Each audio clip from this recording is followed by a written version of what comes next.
Hi, this is Gabe from FluentForever.com.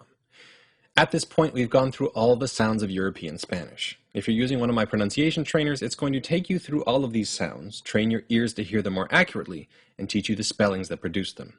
Then it'll push all of that data into your long-term memory. And if you're not, that's fine too. I made these videos to give you a passing familiarity with all the sounds of Spanish, so that when you study them in depth, they're going to feel more familiar. That'll make them easier to learn. In either case, I want to show you some peculiarities of Spanish that should make the spelling system, which is generally pretty straightforward, even more sensible.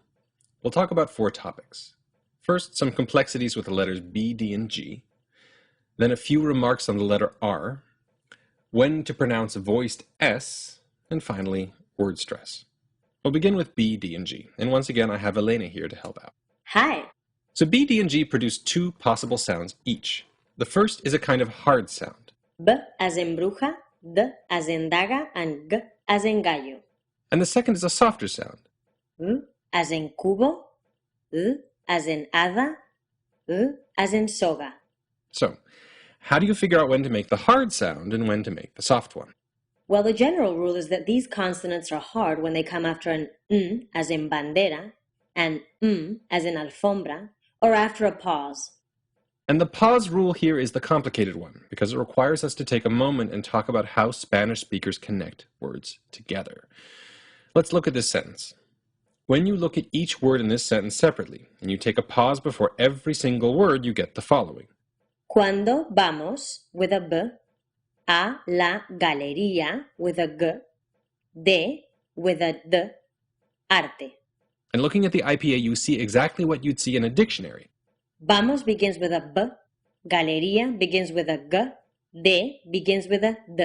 However, you don't actually speak Spanish that way. You'd never say, Cuando vamos a la galería de arte. It's, Cuando vamos a la galería de arte?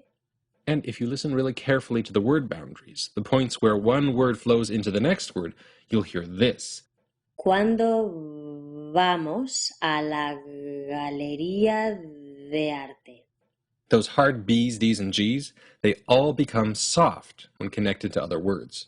So in the real world, in real speech, you'll typically only encounter the hard versions of these consonants after a period, after a comma, or when someone's a little unsure about what they're saying, for instance. ¿Cuándo vamos a la galería?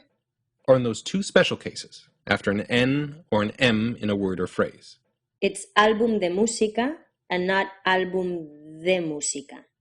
D, and only D, is also hard after the letter L. That gives you el dado, starting with a hard D, rather than el dado. Now, are these B, D, and G rules always followed by every speaker? Well, no. One of the interesting things about Spanish is that while it's very strict about its vowels, those need to be really very clear. It's a lot less strict about its consonants. I've heard some native speakers say cubo, hada, and soga, using strong versions of each of those consonants. I've heard consonants that seem to disappear, Israel, for instance. And there are all sorts of unexpected variations you'll run into. Pollo, for instance, can be pronounced pollo, pollo, pollo, pollo, pollo, and almost anything in between. Does that mean it's a waste of time to discuss the rules? Well, I don't think that's the case. I think it can be useful to know the tendencies of the language. It'll help you notice when speakers are following those tendencies or not, and generally it'll keep you more aware of what you're hearing, which will help you develop good pronunciation in the short run and a better mastery of Spanish in the long run. So, that out of the way, let's move on. The rest of our discussion is a lot simpler than the B, D, and G rules. First comes the Spanish R. This letter is pronounced in 2 possible ways. R, the R trill, as in carro, and D, the R tap, as in caro. You'll pronounce the R as a trill in just a few contexts. First, whenever you see a double R in a word. For example, carro. Second, when it comes right in the beginning of a word. For example, roca. And third, when it comes after the consonants S, N, and L. As in Israel, sonrisa, and mil rayas. You'll pronounce R as a tap everywhere else. So next, let's talk about the letter S. In Castilian Spanish, this letter usually produces exactly the sound you'd expect. That's S, as in semana and casa. There's one circumstance where an S will make a Z sound, and that's when this shows up right before a voiced consonant. And what I mean by voiced consonant is any consonant that makes your vocal cords vibrate if you put your hand on your throat, like b, v, m, n. So, if you encounter an S that comes right before the letters B, V, M, N, D, or G, then that S should be voiced. Making a Z sound as in Isla or Esmeralda. And now we can move on to our last topic, which is word stress. In English, a stressed syllable can entirely change the meaning of a word. We have, for instance, incense and incense.